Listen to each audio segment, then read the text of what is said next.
Wahai orang-orang yang beriman, diwajibkan ke atas kamu berpuasa sebagaimana diwajibkan atas orang-orang terdahulu daripada kamu supaya kamu bertakwa. Assalamualaikum dan salam sejahtera. Sebentar lagi akan berlangsung majlis khatam Al-Quran dan penutupan Ihya Ramadan 1446 Hijrah peringkat SMK Selingsing. Program ini diadakan untuk menyempurnakan khatam Al-Quran serta menutup tirai Ihya Ramadan yang penuh bermakna.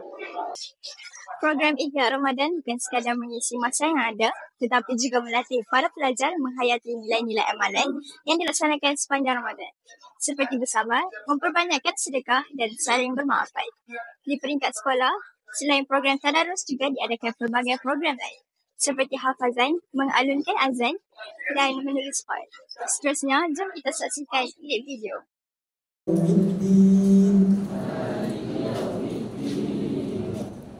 إياك نعبد وإياك نستعين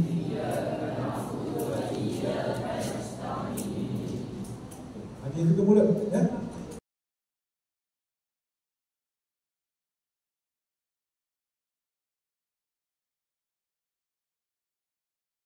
Kita kena masuk ke Ramadan. Masya Allah.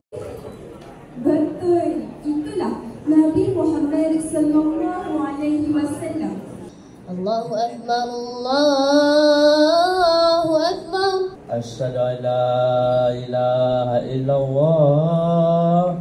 Hayya 'alal salah. Hayya 'alal falah. Allahu Akbar, Allahu Akbar. La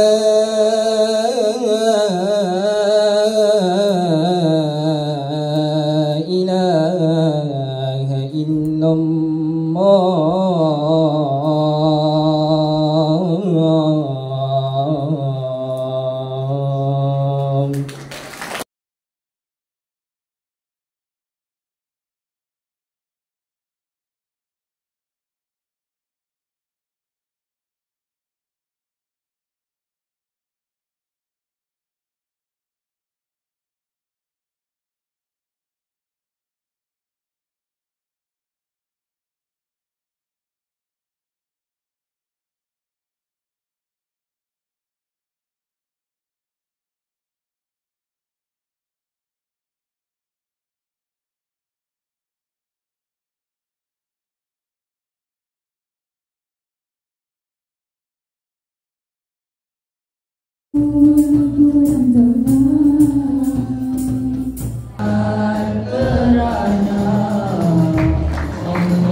Kini saya bersama seorang pelajar yang turut serta dalam majlis ini. Assalamualaikum, boleh perkenalkan diri? Waalaikumsalam.